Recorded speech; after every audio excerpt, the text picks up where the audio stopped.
ناظرین، حضرت خواجہ معین الدین چشتی کے ذکر خیر کا یہ دوسرا حصہ ہے، جس میں بتایا جائے گا کہ آپ کو حضور پاک صلی اللہ علیہ وآلہ وسلم کی طرف سے ہندوستان جانے کا حکم کیوں ملا، آپ کی کرامت سے پرتھوی راج کے اونٹ کیوں نہ اٹھے، آپ کی کرامت سے انا ساگر کا پانی ایک پیالے میں کیسے آیا، مشہور جادوگر شادی دیو اور جے پال نے آپ کے سامنے کیسے ہار مانی، اور ویڈیو کے آخر میں یہ بھی بتایا جائے گا آپ نے پرتھوی راج کا کیا حال کیا، اور جب وصال پاک ہوا تو آپ کی پیشانی پر سبز نور سے کیا لکھا ہوا تھا۔ ناظرین، ویڈیو کو پورا دیکھیں اور کمنٹ سیکشن میں اپنی قیمتی رائے کا اظہار ضرور کریں۔ بسم اللہ الرحمن الرحیم۔ السلام علیکم۔ ناظرین کرام، جب حضرت خواجہ معین الدین چشتی سلوک و عرفان کی منزل طے کر چکے اور اپنے مرشد حضرت خواجہ عثمان ہارونی کے فیضان سے مستفید ہو چکے تو پھر اپنے وطن تشریف لے گئے۔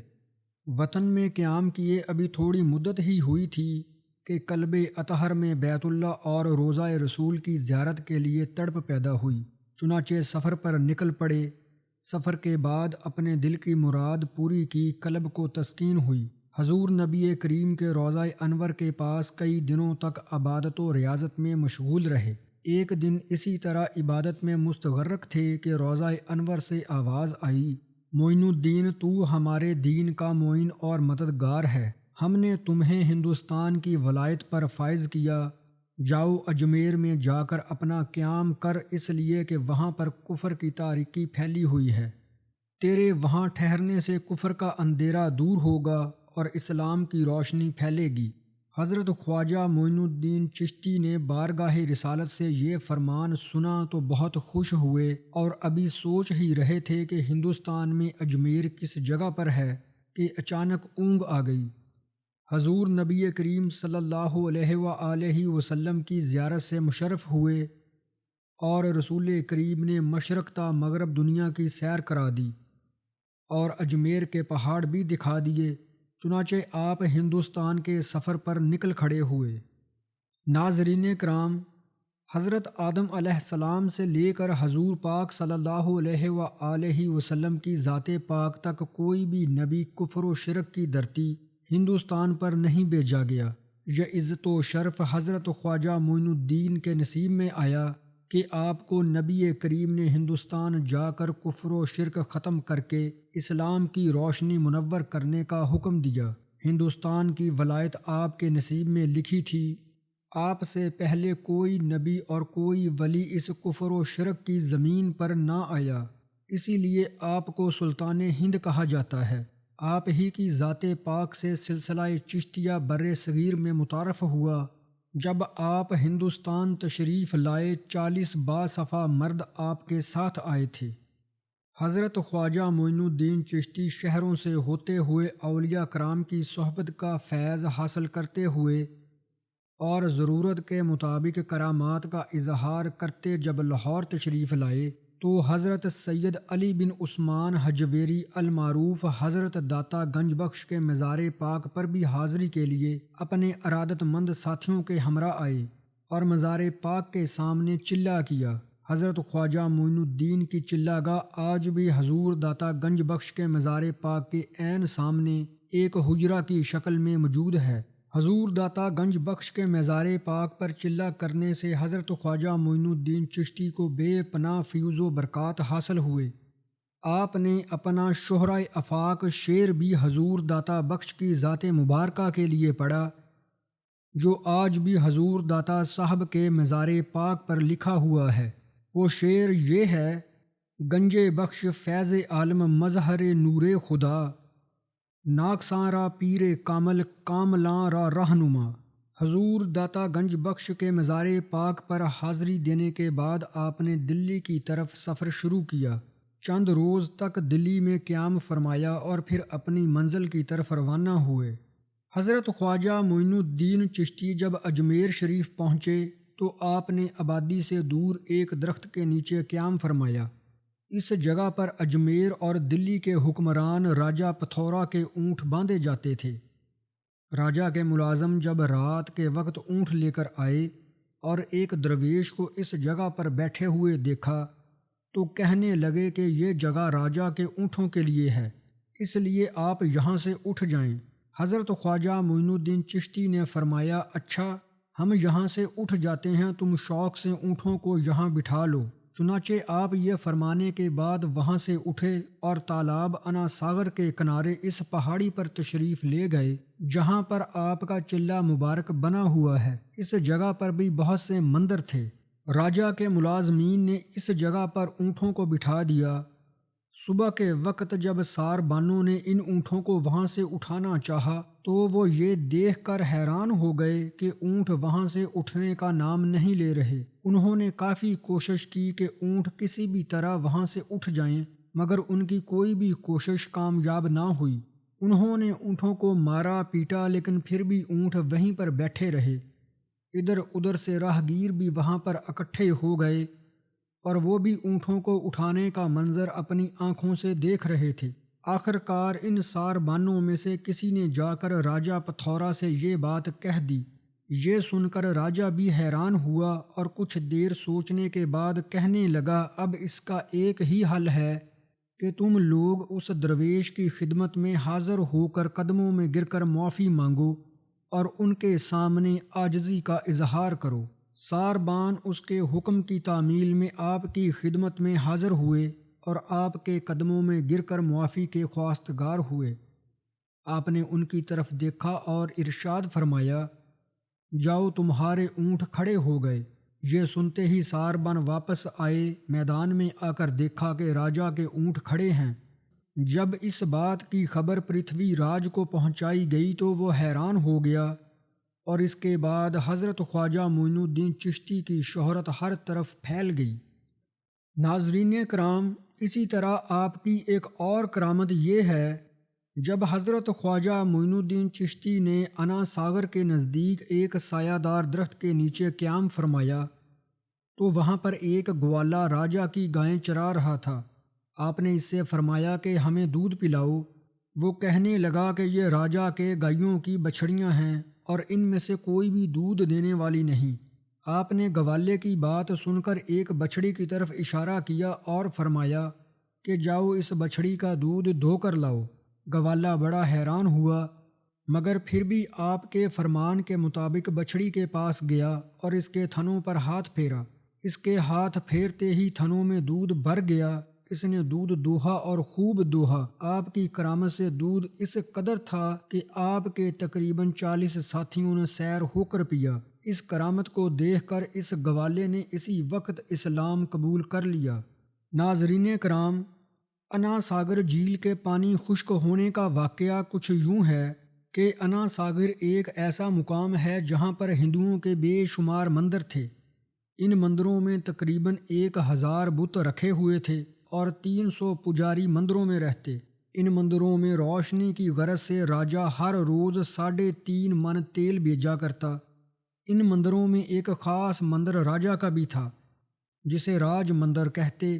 اس کے اخراجات کے لیے راجہ نے کئی گاؤں وقف کر رکھے تھے اور اس مندر میں عام آدمیوں کو داخل ہونے کی اجازت نہ تھی۔ صرف راجہ، اس کے امراء، ہندوؤں کے معزز افراد اور شاہی خاندان کے لوگوں کو داخلے کی اجازت تھی۔ ان مندروں کے نزدیک ہی پانی کا ایک بڑا تالاب تھا جس کے کنارے بیٹھ کر حضرت خواجہ معین الدین چشتی اور آپ کے ساتھی وضو کیا کرتے۔ وہاں کے رہنے والے برہمنوں کو یہ بات بہت ناگوار گزرتی۔ ان کا عقیدہ تھا کہ مسلمانوں کے ہاتھ لگانے سے تالاب کا پانی ناپاک ہو جاتا ہے۔ چنانچہ انہوں نے اس بات کی شکایت مہاراجہ سے کی کہ ایک مسلمان فقیر اور اس کے ساتھی انا ساگر کے کنارے پر پڑاؤ ڈالے ہوئے ہیں، ان کی موجودگی سے ہمارا دھرم بھرشٹ ہوتا ہے۔ اس پر پرتھوی راج نے اپنے ماتحتوں کو حکم دیا کہ ان لوگوں کو وہاں سے ہٹا دیا جائے۔ ان لوگوں نے آپ کے خادموں کے ساتھ سختی کا سلوک کیا۔ آپ کے ساتھی آپ کی خدمت میں حاضر ہوئے اور اس بارے میں بتایا۔ یہ سن کر حضرت خواجہ معین الدین چشتی جلال میں آ گئے اور حکم دیا کہ انا ساگر سے ایک پیالہ پانی لے کر آؤ۔ پیالہ ابھی بھرا ہی تھا کہ آپ کی کرامت سے تالاب بالکل خشک ہو گیا۔ اس بات سے برہمن خوف زدہ ہوئے اور انہوں نے پھر راجا سے شکایت کر دی۔ اب پرتھوی راج نے پولیس کے آدمیوں کو برہمنوں کے ساتھ بھیجا تاکہ وہ سختی سے کام لے کر آپ اور آپ کے ساتھیوں کو وہاں سے اٹھا دیں۔ پولیس اور برہمن حضرت خواجہ معین الدین چشتی کے پاس آئے اور آپ کو فوری طور پر شہر سے نکل جانے کا حکم دیا اور کہا کہ اگر آپ خود نہیں جائیں گے تو ہم آپ کو زبردستی نکال دیں گے۔ آپ نے ان کی بات سنی انسنی کر دی۔ یہ دیکھ کر پولیس اور برہمن آپ پر حملہ کرنے کی غرض سے آگے بڑھے۔ آپ نے ایک مٹھی بھر خاک اٹھائی اور اس پر آیت الکرسی پڑھ کر پھونک ماری اور ان لوگوں کی طرف پھینک دی۔ اس خاک کے ذرے جس جس پر پڑے وہ یا تو پاگل ہو گیا یا اس کا جسم خشک ہو گیا۔ یہ دیکھ کر تمام ہندو خوف زدہ ہو گئے اور ان میں بگدڑ مچ گئی، جس کا جدھر منہ اٹھا بھاگ نکلا۔ چند لوگ راجا کے دربار میں پہنچے اور اسے حقیقت حال سے آگاہ کیا۔ ناظرین کرام، شادی دیو جادوگر کے قبول اسلام کا واقعہ کچھ یوں ہے کہ جب پرتھوی راج سمجھ گیا کہ ایک مسلمان درویش سے اس طرح مقابلہ کرنا اس کے حق میں ٹھیک نہ ہوگا اور وہ اس طرح سے اس معاملہ میں کبھی بھی کامیاب نہ ہوگا، تو بے بس ہو کر اس نے دوسرا طریقہ استعمال کرنے کا ارادہ کیا۔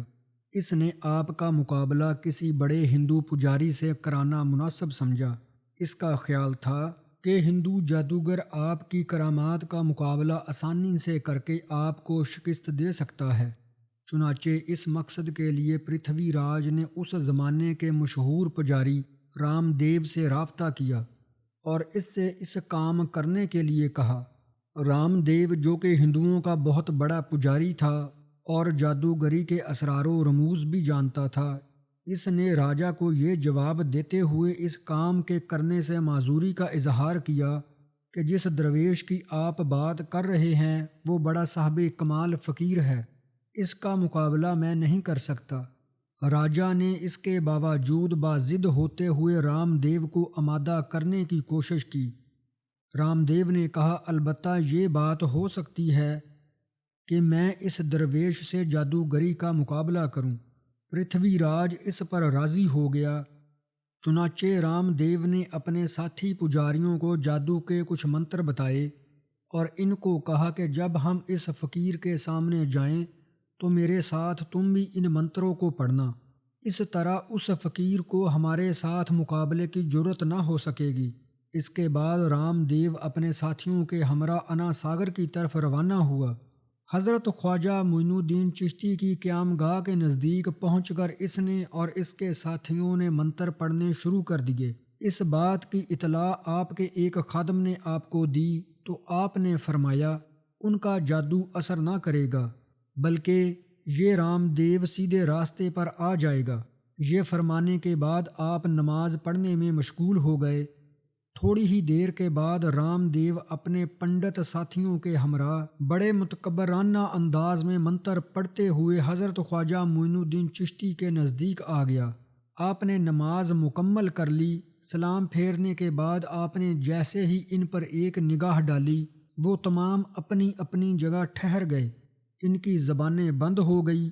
رام دیو پر پڑنے والی ایک ہی نگاہ سے اس کے دل کی دنیا بدل گئی۔ نگاہ مرد مومن سے بدل جاتی ہیں تقدیریں۔ وہ حضرت خواجہ معین الدین چشتی کے سامنے کھڑا تھر تھر کانپ رہا تھا۔ اس کی زبان سے رام رام کی بجائے رحیم رحیم نکل رہا تھا۔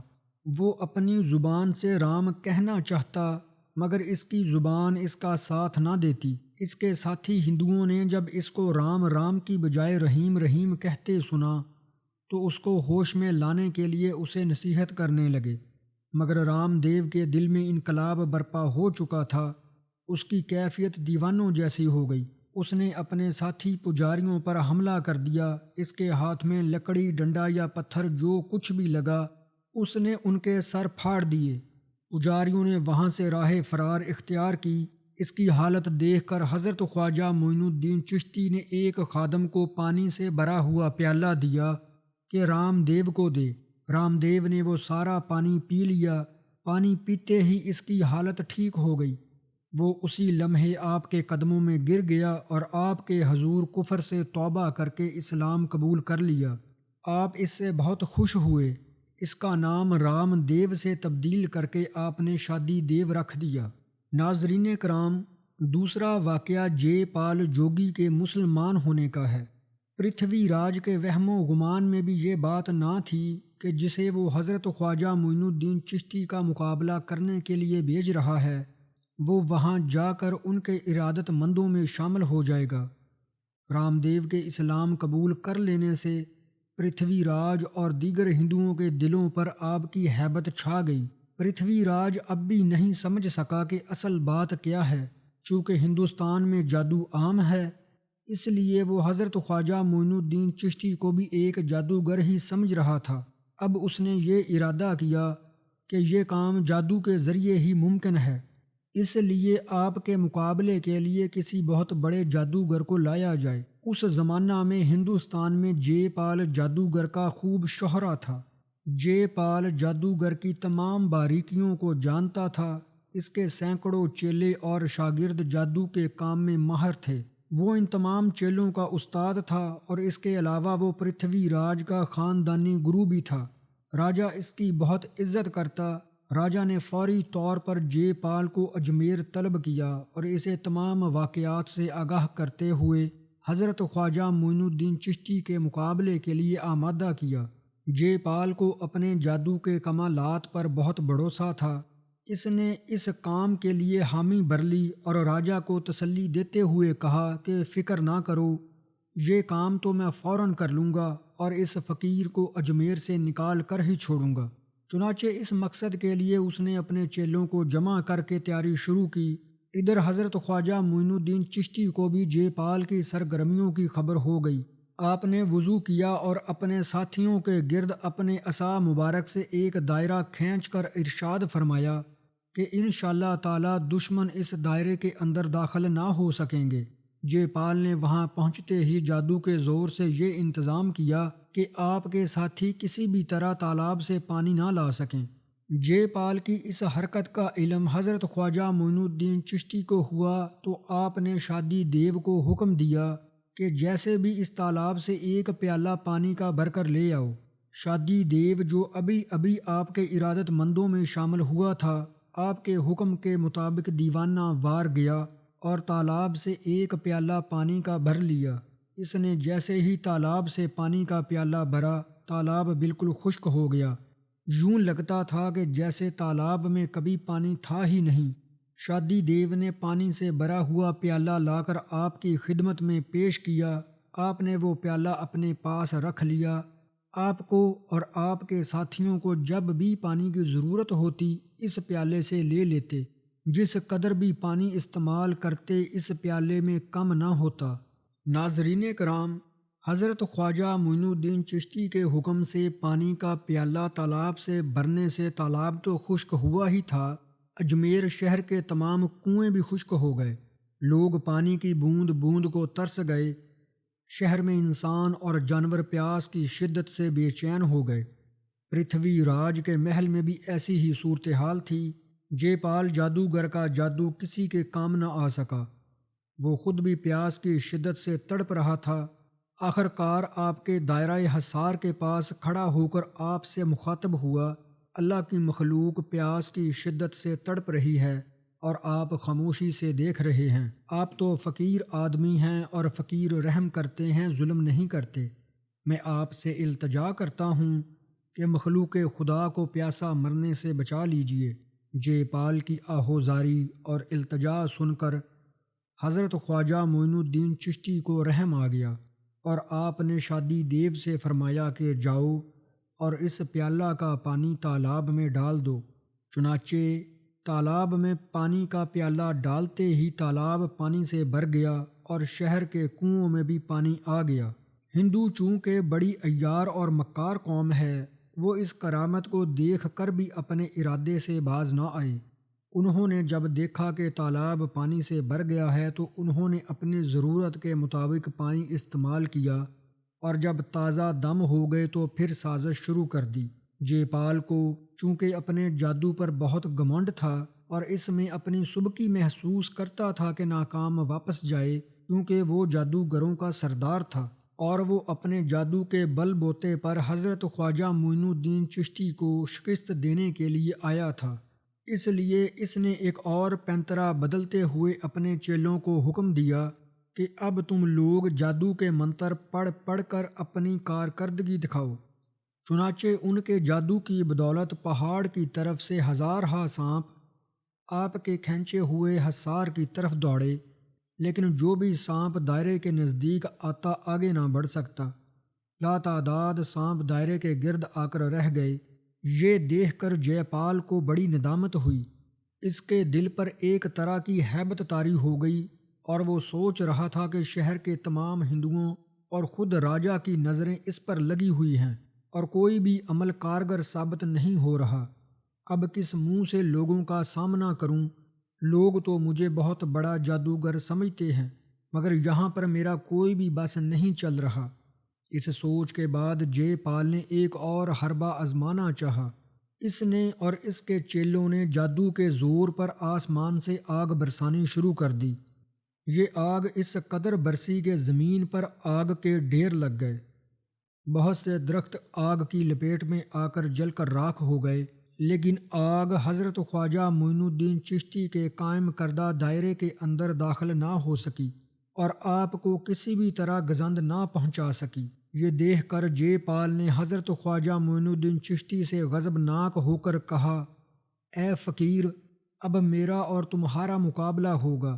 تمہارے لیے یہی مناسب ہے کہ تم ابھی اجمیر چھوڑ کر چلے جاؤ، ورنہ میں آسمان پر جا کر تم پر اس قدر بلائی نازل کروں گا کہ تم سے سنبھلا نہ جائے گا۔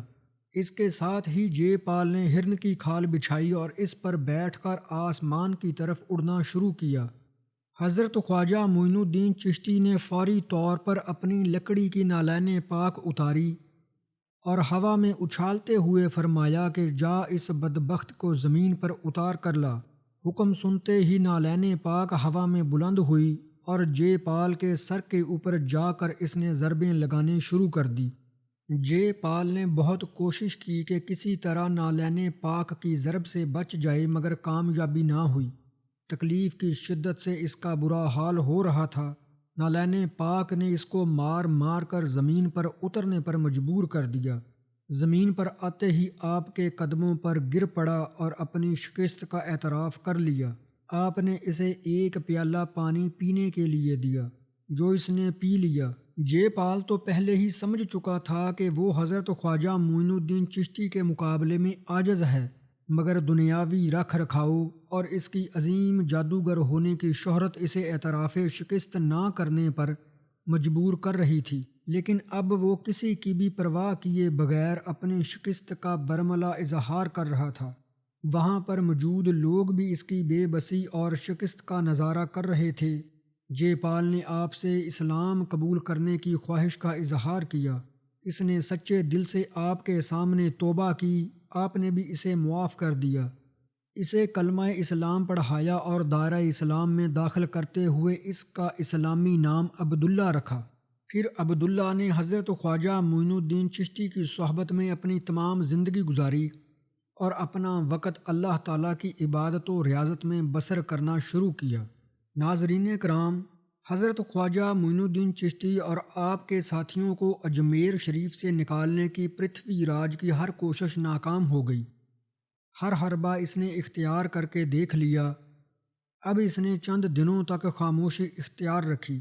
اس دوران شادی دیو اور جناب عبداللہ نے حضرت خواجہ معین الدین چشتی کو یہ تجویز پیش کی کہ یا حضرت، اب یہ ضروری معلوم ہوتا ہے کہ آپ کا قیام شہر کے اندر ہو، تاکہ اللہ تعالیٰ کی مخلوق آپ کے فیض و برکات سے بہرہ مند ہو سکے۔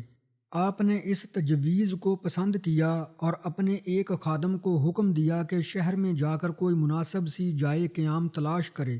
چنانچہ آپ کے خادم نے وہ جگہ پسند کی جس جگہ آج آپ کا مزار مبارک ہے۔ کہا جاتا ہے کہ یہ جگہ آپ کے مرید شادی دیو کی تھی۔ بہرحال آپ اس کے بعد انا ساگر کے کنارے سے شہر میں تشریف لے آئے اور اس مقام پر قیام پذیر ہو گئے۔ ناظرین کرام، شہر میں قیام پذیر ہونے کے بعد حضرت خواجہ معین الدین چشتی نے پرتھوی راج کو باقاعدہ تحریری طور پر اسلام قبول کرنے کا دعوت نامہ بھیجا، جس میں تحریر تھا: اے پتھر دل راجا، جن لوگوں پر تیرا یقین تھا اللہ تعالیٰ کے فضل و کرم سے انہوں نے اسلام قبول کر لیا۔ اگر تو اپنی بہتری چاہتا ہے تو بھی اسلام قبول کر لے، ورنہ تو ذلیل ہوگا۔ آپ کی اس دعوت کا پرتھوی راج پر قطعاً کوئی اثر نہ ہوا، قاصد ناکام واپس آ گیا۔ پھر آپ نے مراقبہ کیا اور کافی دیر تک مراقبہ کی حالت میں رہے۔ اس کے بعد اپنی آنکھیں کھولی اور ارشاد فرمایا: یہ بدبخت اگر اللہ تعالیٰ پر ایمان نہ لایا تو اس کو میں زندہ گرفتار کر کے لشکر اسلام کے حوالے کر دوں گا۔ پرتھوی راج کو اب اس بات کا بھی غصہ تھا کہ آپ نے اجمیر شہر میں سکونت اختیار کر لی ہے۔ یہ بات اسے اور اس کے درباریوں کو بہت ناگوار گزری، مگر وہ آپ کی عظمت اور کرامت دیکھ چکے تھے اور ان میں ہرگز یہ جرأت نہ تھی کہ وہ آپ کے خلاف کوئی قدم اٹھاتے۔ ان کا اور تو کوئی بس نہ چل سکا تو ان لوگوں نے مسلمانوں کو اذیتیں دینا شروع کر دی۔ انہی دنوں پرتھوی راج کا ایک درباری بھی مسلمان ہو گیا۔ پرتھوی راج کو جب یہ علم ہوا کہ اس مسلمان کی عقیدت و تعلق حضرت خواجہ معین الدین چشتی سے ہے تو اس نے اس مسلمان کو تنگ کرنا شروع کر دیا اور اس کو بہت زیادہ تکلیفیں دی۔ اس مسلمان نے اس ظلم کی شکایت حضرت خواجہ معین الدین چشتی سے کی تو آپ نے اس مسلمان کی سفارش پرتھوی راج سے کی، مگر پرتھوی راج پر کچھ اثر نہ ہوا اور اس نے آپ کی سفارش اور فرمان کی کوئی پرواہ نہ کی اور اپنے ظلم کو اسی طرح جاری رکھا، بلکہ اپنے درباریوں سے کہنے لگا: یہ فقیر جو اس جگہ پر آیا ہے اور غیب کی باتیں بتاتا ہے، اب ہم پر بھی حکم چلاتا ہے، کیا ہی اچھا ہو کہ یہ کسی تدبیر سے یہاں سے چلا جائے۔ پرتھوی راج کی یہ بات حضرت خواجہ معین الدین چشتی کے گوش مبارک تک پہنچی تو آپ کی زبان حق سے بے ساختہ یہ کلمات نکلے: ہم نے پرتھوی راج کو زندہ ہی مسلمانوں کے حوالے کیا۔ پرتھوی راج کی پے در پے ناکامیوں اور آپ کی کرامات کو دیکھتے ہوئے ہندوؤں کی ایک بڑی تعداد نے اسلام قبول کر لیا۔ ان کی عقیدت و محبت حضرت خواجہ معین الدین چشتی کے ساتھ بہت ہی زیادہ ہو گئی۔ یہی وجہ تھی کہ آپ کے عقیدت مندوں کا ایک ہجوم آپ کی خدمت میں ہمہ وقت حاضر رہتا۔ دن با دن مسلمانوں کی تعداد میں اضافہ ہوتا جا رہا۔ یہ دیکھ کر پرتھوی راج بڑا پریشان تھا کہ یہ کیا ہو رہا ہے۔ وہ سوچ رہا تھا کہ کوئی ایسا طریقہ کامیاب ہو کہ جس پر عمل کر کے حضرت خواجہ معین الدین چشتی کو اجمیر شریف سے نکالنے کی اپنی دلی خواہش پوری کر سکے، مگر اس کے تمام ارادے اور سوچیں بیکار ثابت ہو رہی تھی۔ وہ اپنے قلعہ کی برجی پر کھڑا اس سوچ میں مگن تھا کہ اس نے دیکھا حضرت خواجہ معین الدین چشتی لوگوں کے ایک بہت بڑے مجمع میں تشریف فرما ہیں۔ عقیدت مندوں کا ایک ہجوم آپ کے گرد اکٹھا ہے۔ یہ دیکھ کر پرتھوی راج کو بہت غصہ آیا۔ اس کے غصہ کی کوئی انتہا نہ رہی۔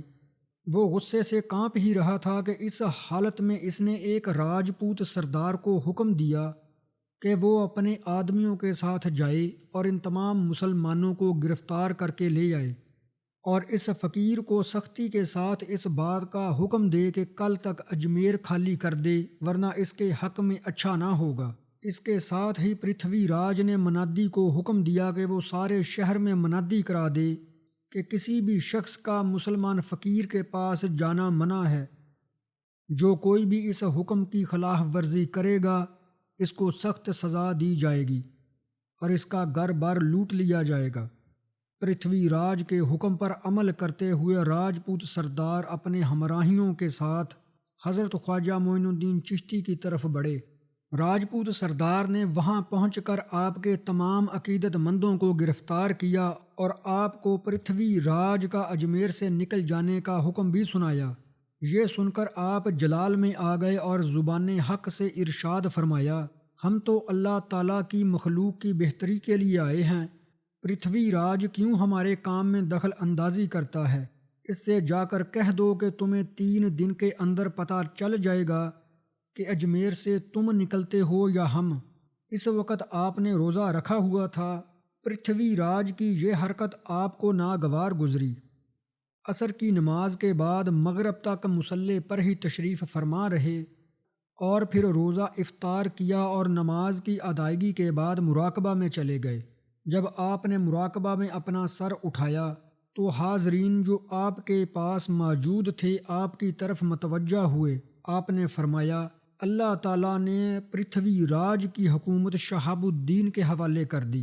آپ کی زبان حق سے نکلے ہوئے الفاظ کی عملی صورت اس طرح سے ہوئی کہ پرتھوی راج آپ کو اجمیر شریف سے نکل جانے کا حکم دینے کے اگلے روز اپنے قلعہ کی اسی برجی پر کھڑا ہو کر یہ دیکھنے میں مشغول تھا کہ خواجہ معین الدین چشتی یہاں سے چلے گئے ہیں یا نہیں، کہ اچانک اس کی نظر دور ایک گھاٹی کی طرف پڑی۔ اس نے دیکھا کہ وہ سانڈنی سوار نہایت تیزی سے اس کے قلعہ کی طرف چلے آ رہے ہیں۔ اس نے اندازہ قائم کیا کہ یہ سانڈنی سوار کھانڈے راؤ کے بھیجے ہوئے ہیں اور ضرور کوئی اہم اطلاع لے کر آئے ہیں۔ اب وہ خواجہ معین الدین چشتی کو دیکھنا بھول گیا اور عجلت میں قلعہ سے نیچے اتر آیا اور اپنے محل میں بیٹھ کر قاصدوں کا انتظار کرنے لگا۔ ابھی سے بیٹھے ہوئے تھوڑی ہی دیر ہوئی تھی کہ قاصد آ پہنچے اور انہوں نے پرتھوی راج کو کھانڈے راؤ کا ایک خط پیش کیا۔ اس کے ساتھ ہی انہوں نے شہاب الدین غوری کی طرف سے بھیجا گیا اعلان جنگ بھی اسے پڑھ کر سنایا۔ ناظرین کرام، اجمیر شریف کی فتح کچھ یوں ہوئی کہ پرتھوی راج بری خصلت کا آدمی تھا۔ اس نے فوری طور پر اس بات میں حکمت عملی اختیار کرتے ہوئے کھانڈے راؤ کے نام ایک خط لکھا جس میں تحریر تھا کہ شہاب الدین غوری کا مقابلہ کرنے کے لیے ارد گرد کے تمام راجاؤں کو اپنے ساتھ ملاؤ اور ان سے کہو وہ سب مل کر مقابلے کی تیاری کریں اور خود بھی جنگ کی فوری تیاری کرو۔ اس خط کو روانہ کرنے کے بعد پرتھوی راج نے اپنی جنگی تیاریاں شروع کر دی۔ ناظرین کرام، حضرت خواجہ معین الدین چشتی کی کرامت ملاحظہ فرمائیں کہ جس دن آپ کی زبان حق سے یہ الفاظ نکلے کہ ہم نے پرتھوی راج کو زندہ ہی مسلمانوں کے حوالے کیا، اسی رات کو خواب میں شہاب الدین غوری نے دیکھا کہ ہندوستان میں ایک بزرگ کے سامنے مؤدب کھڑا ہے اور بزرگ اس سے فرما رہے ہیں کہ شہاب الدین، اللہ تعالیٰ نے تجھے ہندوستان کی حکومت عطا فرمائی ہے، فوراً ہندوستان کا رخ کرو اور اس بدبخت راجو کو زندہ گرفتار کر کے قرار واقعی سزا دو۔ شہاب الدین غوری جب خواب سے بیدار ہوا تو بہت حیران ہوا اور سوچنے لگا یہ کیا معاملہ ہے؟ ابھی کچھ دن پہلے ہی تو وہ ہندوستان سے شکست کھا کر خراسان واپس آیا ہے۔ اس نے اپنے چند دانشمند اور صاحب علم ساتھیوں سے اس بارے میں مشورہ کیا۔ ان نیک افراد نے سلطان کا خواب سن کر خوشی کا اظہار کیا اور سلطان شہاب الدین غوری کو ہندوستان کی حکومت کی پیشگی مبارکباد دیتے ہوئے اسے فتح و نصرت کی نوید سنائی۔ سلطان بھی چونکہ ہندوستان سے شکست کھانے کے بعد بڑے پیچ و تاب کھا رہا تھا اور اس شکست کو بھولا نہیں تھا، بلکہ وہ ہندوستان پر ایک بھرپور حملہ کرنے کی تیاریوں میں مصروف تھا۔ اس نے قسم کھائی کہ جب تک وہ اس شکست کا بدلہ نہیں لیتا، نہ تو وہ نئے کپڑے پہنے گا اور نہ حرم سرا میں بستر پر سوئے گا۔ اس خواب کی صورت میں اسے فتح و نصرت کی نوید مل گئی۔ اب اس نے زیادہ جوش و خروش سے جنگ کی تیاریاں شروع کر دی۔ ایک ہی ہفتہ کے بعد اس نے اپنی فوج کو روانگی کا حکم دیا۔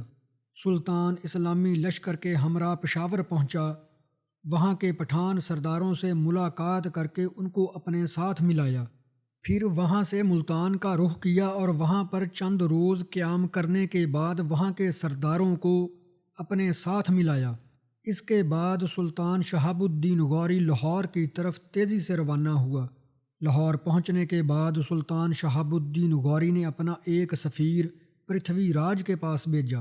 سفیر نے اجمیر پہنچ کر سلطان کا ایک خط پرتھوی راج کو دیا جس میں تحریر تھا، رائے پتھورا کو جو راج گان ہند کا مہاراجا ہے لکھا جاتا ہے کہ وہ اسلام قبول کر لے اور ملک کو انسانوں کی قتل گاہ نہ بنائے۔ ورنہ یہ ملک اللہ تعالیٰ کا ہے اور اسی کا حکم اور تلوار فیصلہ کرے گی۔ خط پڑھ کر پرتھوی راج بہت آگ بگولا ہوا، اسے اپنی طاقت پر بہت گمنڈ تھا۔ اس نے سلطان کے خط کا جواب بہت سخت الفاظ میں دیا۔ اس کے ساتھ ہی اس نے ہندوؤں کے تمام راجاؤں کے نام ایک تحریری فرمان فوری طور پر جاری کیا۔ سلطان شہاب الدین غوری آ پہنچا ہے، اس کا مقابلہ کرنے کے لیے تیاری کر لو۔ چنانچہ چند ہی دنوں میں پرتھوی راج کے پاس 3 لاکھ راجپوتوں کا لشکر جمع ہو گیا۔ پرتھوی راج نے مزید انتظار کرنا مناسب نہ سمجھا اور اپنی فوج کو لے کر سرسوتی ندی کے کنارے آ پہنچا۔ دوسری طرف سلطان شہاب الدین غوری بھی اپنے لشکر کے ساتھ ندی کے دوسرے کنارے آ پہنچا۔ دونوں فوجوں نے پڑاؤ ڈال دیا۔ سلطان شہاب الدین غوری کے لشکر کی تعداد 1,70,000 تھی، جبکہ پرتھوی راج کے 3 لاکھ لشکر کے علاوہ بھی بہت بڑی تعداد میں فوجی جتھے اس کے جھنڈے تلے آ رہے تھے۔ اس کا گھمنڈ مزید بڑھ گیا۔ مغروریت اور تکبرین کے عالم میں اس نے سلطان شہاب الدین غوری کے نام ایک خط بھیجا، جس میں تحریر تھا کہ مسلمانوں کے سیناپتی کو اپنے جاسوسوں کے ذریعے اس بات کی اطلاع مل گئی ہوگی کہ اپنے دھرم کی رکشا کے لیے ہمارے پاس آسمان کے ستاروں سے بھی زیادہ فوج موجود ہے۔ اس کے علاوہ ہندوستان کے کونے کونے سے دھرم رکشک چلے آ رہے ہیں، ان میں ایک سے ایک بڑھ کر بہادر راجپوت ہے۔ ان بہادروں کی تلوار سے کابل اور قندھار نے بھی پناہ مانگی ہے۔ تم ان ترک بچوں اور افغان جوانوں کی جوانی پر ترس کھا کر ان پر کرپا کرو اور یہاں سے واپسی کی راہ لو، ورنہ یاد رکھو ہمارے پاس بے انتہا جنگی ساز و سامان موجود ہے، تمہارا ایک بھی سپاہی بچ کر واپس نہیں جائے گا۔ پرتھوی راج کا خط پڑھ کر سلطان شہاب الدین غوری نے کوئی جواب نہ دیا۔ اسے اللہ تعالیٰ کی مدد اور اپنی فتح و نصرت کا کامل یقین تھا۔ یہ صبح کا وقت تھا، دونوں طرف کی فوجوں نے جنگ کے لیے صف بندی کرنا شروع کی۔ ہندو راجپوتوں نے جنگ کا آغاز کرتے ہوئے اسلامی لشکر پر تیر برسانے شروع کر دیے۔ اب جنگ باقاعدہ طور پر شروع ہو گئی۔ دوپہر تک دونوں فوجیں آپس میں لڑتی رہی۔ پرتھوی راج کو یہ امید نہیں تھی کہ لڑائی اس قدر طول پکڑ لے گی۔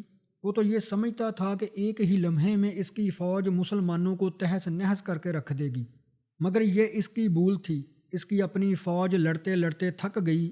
اسے نظر آ رہا تھا کہ اس کی فوج کے سپاہی میدان جنگ سے راہ فرار اختیار کر لیں گے۔ اس نے معاملے کی نزاکت کو سمجھتے ہوئے تمام راجپوت سرداروں کو ایک جگہ اکٹھا کیا اور انہوں نے تلسی کے پتے چبا کر اس بات کی قسم کھائی کہ چاہے مر جائیں گے مگر میدان جنگ سے نہیں بھاگیں گے۔ اس کے ساتھ ہی لڑائی کا میدان مزید گرم ہو گیا۔ مسلمان بڑی بے جگری سے لڑے۔ سلطان شہاب الدین غوری اپنے گھوڑے پر بیٹھا میدان جنگ میں اپنے سپاہیوں کو لڑتا دیکھ رہا تھا۔ یکا یک اسی عالم میں اس پر غنودگی سی طاری ہو گئی۔ اس نے دیکھا کہ ایک بہت بڑی مسجد ہے جس میں جمعہ کی نماز ہو رہی ہے۔ سلطان بھی نماز پڑھنے میں مشغول ہے۔ نماز پڑھنے کے بعد کسی نے اس کا کندھا ہلاتے ہوئے کہا، معز الدین اٹھو، یہ وقت سونے کا نہیں، اللہ تعالیٰ نے فتح و نصرت تمہارے مقدر میں لکھ دی ہے، فکر نہ کرو، اللہ تعالیٰ تمہارے ساتھ ہے۔ ناظرین کرام، اس کے ساتھ ہی سلطان شہاب الدین غوری کی آنکھ کھل گئی۔ اس نے میدان جنگ کی طرف دیکھا تو اسے نظر آیا کہ جو بزرگ اسے فتح و نصرت کی نوید سنا رہے ہیں وہ بذات خود میدان جنگ میں موجود ہیں۔ حق و باطل کا یہ معرکہ محرم کے دنوں میں ہو رہا تھا۔ اس دن کی گرمی بھی بڑی شدت سے پڑ رہی تھی۔ میدان جنگ بھی خوب گرم تھا۔ شہاب الدین غوری نے حکمت عملی سے کام لیتے ہوئے 12,000 سواروں کو 6 صفوں میں ترتیب دے کر پرتھوی راج کے لشکر پر بھرپور حملہ کر دیا۔ گمسان کی جنگ ہوئی، کھانڈے راؤ میدان جنگ میں جہنم واصل ہو گیا۔ دشمن کی فوج کے پاؤں اکھڑ گئے۔ ان کے بدمست ہاتھی اپنی ہی فوج کو رونتے ہوئے پیچھے کی طرف بھاگے۔ سلطان شہاب الدین غوری نے ان بگوڑوں کا پیچھا کرتے ہوئے ان کو کرار واقعی سبق سکھایا۔ بہت سے ہندو راجے اور سردار مارے گئے۔ پرتھوی راج بھی دریائے سرسوتی کے کنارے گرفتار کر لیا اور مسلمانوں کے ہاتھوں مارا گیا۔ سلطان شہاب الدین غوری یہ مارکا سر کرنے کے بعد آگے بڑھا اور اجمیر کی طرف روانہ ہوا۔ راستے میں جب دیولی پہنچا تو وہاں پر میدان جنگ میں مارے جانے والے راجاؤں کے بیٹے استقبال کرنے کے لیے کھڑے تھے۔ انہوں نے سلطان شہاب الدین غوری کا ایک فاتح کی حیثیت سے استقبال کیا اور سلطان کی خدمت میں بہت سے تحائف پیش کیے۔ سلطان شہاب الدین غوری جب اجمیر شریف میں داخل ہوا تو نماز کا وقت تھا۔ سلطان اپنے ساتھیوں کے ہمراہ آستانہ عالیہ پر حاضر ہوا اور نماز پڑھنے میں مشغول ہو گیا۔ نماز کی امامت حضرت خواجہ معین الدین چشتی فرما رہے تھے۔ سلطان نے بھی ان کے پیچھے نیت باندھ لی۔ جب نماز کے بعد حضرت خواجہ معین الدین چشتی نے دعا کرنے کے لیے مقتدیوں کی طرف چہرہ مبارک کیا تو سلطان کی نظر آپ کے چہرہ مبارک پر پڑی۔ دیکھ کر حیران ہو گیا کہ یہ تو وہی بزرگ ہیں جو خواب میں فتح کی بشارت دے رہے تھے، اور یہی بزرگ میدان جنگ میں مسلمانوں کی فوج کے ہمراہ کفار کے مقابلے پر تھے۔ سلطان شہاب الدین غوری دعا کے فوراً بعد آپ کی قدم بوسی کی غرض سے آگے بڑھا تو حضرت خواجہ معین الدین چشتی نے اٹھ کر سلطان کو اپنے سینے سے لگا لیا۔ شہاب الدین غوری کافی دیر تک حضرت خواجہ معین الدین چشتی کے سینہ مبارک سے اپنے گال کو لگائے کھڑا رہا۔ اس کی آنکھوں سے مسلسل آنسو بہہ رہے تھے، وہ زار و قطار رو رہا تھا، جذبات کی شدت سے اس کا دل مغلوب ہو رہا تھا۔ حضرت خواجہ معین الدین چشتی نے سلطان کو دعائیں دیتے ہوئے بیٹھ جانے کا حکم دیا۔ شہاب الدین غوری اپنے جذبات پر قابو رکھنا مشکل ہو رہا تھا، اس کی داڑھی آنسوؤں سے تر ہو چکی تھی۔ خواجہ معین الدین چشتی نے سلطان کی ڈھارس بندائی، سلطان کی کچھ حالت سنبھلی تو بڑے عقیدت و محبت کا مظاہرہ کرتے ہوئے گویا ہوا، عرض کیا حضور، میں چاہتا ہوں کہ مجھے بھی غلامی کا شرف عطا فرمایا جائے۔ حضرت خواجہ معین الدین چشتی نے سلطان شہاب الدین غوری کو اپنا مرید بنا لیا۔ اس طرح شہاب الدین غوری بھی آپ کے ارادت مندوں کی صف میں شامل ہو گیا۔ سلطان شہاب الدین غوری نے قطب الدین ایبک کو دلی کا حکمران بنایا اور غزنی کی طرف روانہ ہو گیا۔ ناظرین کرام، حضرت خواجہ غریب نواز کی جوانی کا زمانہ ریاضت و عبادت اور زہد و تقویٰ کی بنا پر تجرید یعنی بلا شادی گزر گیا۔ اس لیے جب عمر زیادہ ہو گئی تو آپ نے سوچا کہ زندگی کا کچھ حصہ تو گزر گیا ہے، اس لیے شادی نہ کی جائے، لیکن حضور پاک صلی اللہ علیہ وآلہ وسلم کے ارشاد کے مطابق آپ نے آخری عمر میں ازدواجی زندگی اختیار کر لی اور اجمیر کے قیام کے زمانہ میں 2 شادیاں کی۔ ایک رات خواب میں رسول کریم کی زیارت سے مشرف ہوئے۔ رسول کریم نے ارشاد فرمایا، معین الدین، تم میرے دین کے معاون ہو، مگر میری سنتوں میں سے ایک سنت کو کیوں ترک کر دیا؟ اتفاقاً اسی رات قلعہ بنیلی کے حاکم ملک خطاب نے کافروں پر حملہ کیا اور وہاں کے مہاراجاؤں اور ان کی اولاد کو مال غنیمت کے طور پر اپنے قبضے میں لے لیا۔ اس مال غنیمت سے راجا کی لڑکیوں میں سے ایک لڑکی بھی تھی جسے ملک خطاب نے حضرت خواجہ غریب نواز کی خدمت میں پیش کر دیا۔ حضرت خواجہ غریب نواز نے اسے قبول کیا۔ جس لڑکی کو آپ نے قبول کیا پہلے اسے مسلمان کیا اور اس کا نام امت اللہ رکھا، پھر اس سے شادی کی۔ اس بیوی سے حضرت خواجہ کی اولاد بھی پیدا ہوئی۔ آپ کی دوسری شادی سید وجیہ الدین مشہدی کی بیٹی سے ہوئی اور اس کا نام بی بی عصمت اللہ تھا۔ بی بی عصمت اللہ جو کمال عفت کے باعث آراستہ و پیراستہ تھی، جب سن بلوغت کو پہنچی تو حضرت مشہدی کو ان کے نکاح کے لیے تجسس لاحق ہوا۔ ایک رات خواب میں حضرت سیدنا امام جعفر صادق کو دیکھا کہ آپ یہ ارشاد فرما رہے ہیں کہ فرزندم، حضور نبی کریم صلی اللہ علیہ وآلہ وسلم کا ارشاد گرامی ہے کہ اپنی صاحبزادی کا خواجہ معین الدین حسن سنجری سے نکاح کر دو۔ پھر سید وجیہ الدین مشہدی حضرت غریب نواز کی خدمت میں حاضر ہوئے اور سارا واقعہ بیان فرمایا تو خواجہ غریب نواز نے ارشاد فرمایا کہ بابا وجیہ الدین، میری عمر بہت زیادہ ہو چکی ہے، چونکہ رسول کریم کا ارشاد گرامی ہے، لہٰذا حکم کی تعمیل کرتے ہوئے قبول کرتا ہوں۔ آپ کی بی بی عصمت اللہ سے آپ کے ہاں 3 فرزند پیدا ہوئے، جن کے نام یہ ہیں: خواجہ فخر الدین ابو الخیر، خواجہ حسام الدین ابو صالح اور خواجہ ضیاء الدین ابو سعید۔ آپ کی پہلی بیوی امت اللہ سے آپ کی ایک صاحبزادی بی بی حافظہ جمال پیدا ہوئی۔ ناظرین اکرام، حضرت خواجہ معین الدین چشتی تبلیغ دین کے لیے ہندوستان میں تشریف لائے۔ سال ہا سال کی تبلیغی جد و جہد سے آپ نے کفر زار ہند میں توحید کو روشن کیا، بے شمار مخلوق کو کلمہ توحید پڑھا کر حلقہ اسلام میں داخل کیا۔ آخر اس فریضہ سے سبق دوش ہونے کا وقت آ پہنچا اور وقت آ گیا کہ آپ اس عالم فانی سے تشریف لے جائیں۔ جس رات حضرت خواجہ معین الدین چشتی کا وصال ہوا، اس رات چند اولیاء کرام نے رسول کریم کو خواب میں دیکھا کہ رسول کریم فرما رہے ہیں کہ معین الدین چشتی اللہ کا دوست ہے اور ہم اس کے استقبال کے لیے آئے ہیں۔ آپ کے وصال پاک کا واقعہ یوں ہے کہ جس رات حضرت خواجہ معین الدین چشتی کا وصال ہونے والا تھا، اس رات عشاء کی نماز جماعت سے ادا کرنے کے بعد آپ اپنے حجرے میں تشریف لے گئے اور اندر سے حجرے کا دروازہ بند کر لیا۔ حسب معمول حجرے کے باہر چند درویش بیٹھے ہوئے تھے۔ حضرت خواجہ کو معلوم ہو چکا کہ اب دنیا سے جانے کا وقت بالکل قریب ہے۔ آپ اللہ تعالیٰ کے ذکر میں اس قدر مشغول ہوئے کہ آپ کے دل میں اللہ سے ملنے کی محبت انتہا تک پہنچ گئی، حتیٰ کہ آپ اللہ کی محبت اور جدائی میں تڑپنے لگے۔ اللہ کی نورانی تجلیات آپ کی روح پر پوری طرح نازل ہو رہی تھی۔ آخر محبت اتنی شدید غالب آئی کہ آپ اللہ کی محبت میں کھو گئے اور ملک الموت نے اپنا فریضہ ادا کر دیا، یعنی آپ کا وصال پاک ہو گیا۔ بیان کیا جاتا ہے کہ حجرے کے باہر جو درویش بیٹھے تھے، رات کے وقت انہوں نے حضرت کے حجرے سے ایسی آوازیں سنیں جیسے کہ زور زور سے زمین پر پیر مارنے کی آواز آ رہی ہو، مگر رات کے پچھلے پہر یعنی تہجد کے وقت پیر مارنے کی آوازیں بند ہو گئیں۔ فجر کی نماز کے بعد خادموں نے حجرے کا دروازہ کھٹکھٹایا، لیکن اندر سے کوئی جواب نہ آیا۔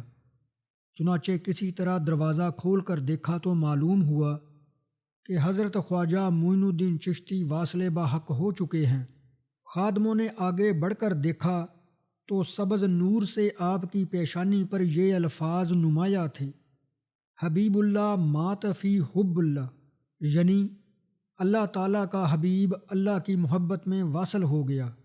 حضرت خواجہ معین الدین کا وصال آپ کے مریدین و خلفاء عقیدت مندوں اور اجمیر کے رہنے والوں کے لیے انتہائی دل سوز سانحہ تھا۔ آپ کے وصال کی خبر بہت جلد اجمیر اور اس کے ارد گرد نواح میں پھیل گئی۔ اشک بار ہو کر لوگ جوک در جوک آئے۔ آخرکار آپ کے جسم مبارک کو غسل دے کر کفن پہنایا اور اس کے بعد نماز جنازہ ادا کی گئی۔ آپ کی نماز جنازہ میں لوگوں کا بے پناہ ہجوم تھا۔ آپ کی نماز جنازہ آپ کے بڑے صاحبزادے فخر الدین نے پڑھائی اور آپ کو آپ ہی کے حجرے میں دفن کیا گیا جہاں آپ کا وصال ہوا تھا۔ آپ کا مزار اقدس صدیوں سے اجمیر میں مرجع خاص و عام ہے اور بعد ازاں آپ کی قبر مبارک پر انتہائی خوبصورت روضہ مبارک تعمیر کر دیا گیا۔ آپ کا وصال پاک 2 رجب بروز پیر 233 ہجری بامطابق 1235 عیسوی میں ہوا۔ اس وقت ہندوستان پر سلطان شمس الدین تمش کی حکومت تھی۔ وصال پاک کے وقت آپ کی عمر 97 سال تھی اور سرزمین اجمیر میں آپ کا قیام 40 سال رہا۔ امید ہے آپ سب کو یہ ویڈیو پسند آئی ہوگی۔ ویڈیو کو لائک اور شیئر ضرور کریں۔ اللہ حافظ۔